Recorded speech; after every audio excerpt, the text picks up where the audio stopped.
কিন্তু এগুলো সব খালি বোতল। না না না, আপনার সঙ্গে আমার কোনো কথা নাই, আপনার সঙ্গে আমার কোনো কথা নাই। এইগুলা এইখানে এইভাবে কেন? দেখেন আসলে এটা আমি যে ডেট ফেল ওষুধগুলা এইগুলা এই যে একটা করে বেশি এখানে। এটা তো চুরি করে করছে, হ্যাঁ সেটাই তো দেখা যাচ্ছে। সেটা দেখা যাচ্ছে না। দেখা যাচ্ছে। তাহলে এখন আমার নাম হচ্ছে এটা মোহাম্মদ মিরাজ। মানে একটা সিস্টার যখন নাইট ডিউটি করবে সে একটা ডে অফ পাবে, কিন্তু এখানে এরা খাতা দুইটা করে যে দুইটা ডে আটটার পর যাদের ডিউটি করা এসেছে কিংবা আটটার পর যার ডিউটি ছিল সে এখন আসে।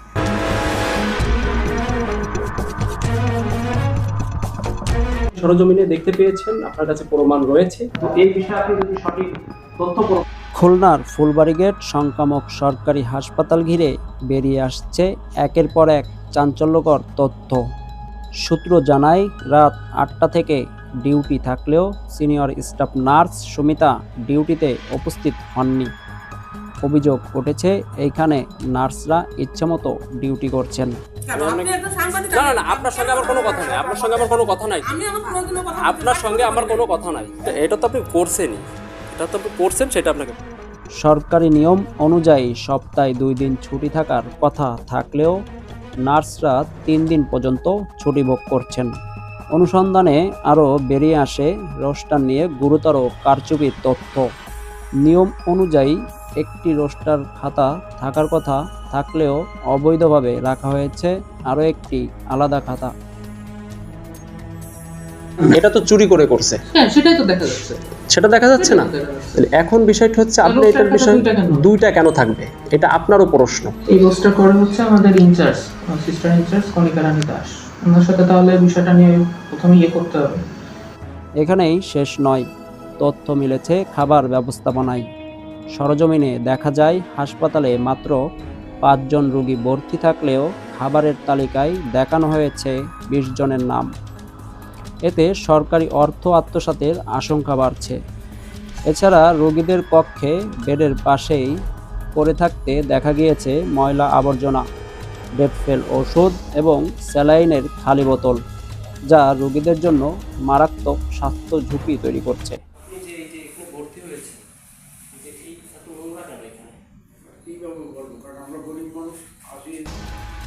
এ বিষয়ে দায়িত্বরত ডাক্তারের সঙ্গে কথা বললে তিনি জানান, এইসব অনিয়ম সম্পর্কে তিনি কিছুই জানেন না।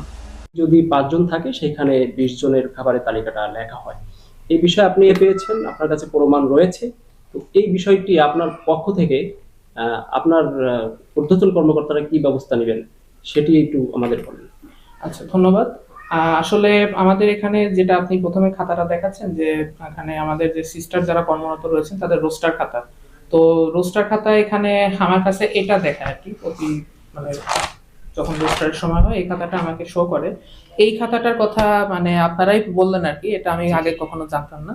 আমি এটা অবশ্যই সিস্টারদের যে রোস্টার করে আমাদের সিস্টার ইনচার্জ, তার সাথে বসে কথা বলে এটা কেন হয়েছে, কি অবস্থা হচ্ছে, অবশ্যই আমি কৈফিয়ত তলব করব। এটা আমার যথাযথ কর্তৃপক্ষ সিভিল সার্জন স্যারের কাছে আমি এটা পেশ করব। সিভিল সার্জন স্যার যেটা ভালো মনে করেন অবশ্যই সেটা তার অবশ্যই আমার সাথে কথা বলে নেবেন। এটা সম্পূর্ণ হচ্ছে আমার ঊর্ধ্বতন কর্তৃপক্ষ, যে তার এটা ইখতিয়ার যে তিনি কি শাস্তিমূলক ব্যবস্থা নেবেন বা তাকে কি মানে করবেন আর কি। তো এই বিষয়ে আপনি যদি সঠিক তথ্য প্রমাণ পান তবে আপনার তরফ থেকে কি ব্যবস্থা থাকবে?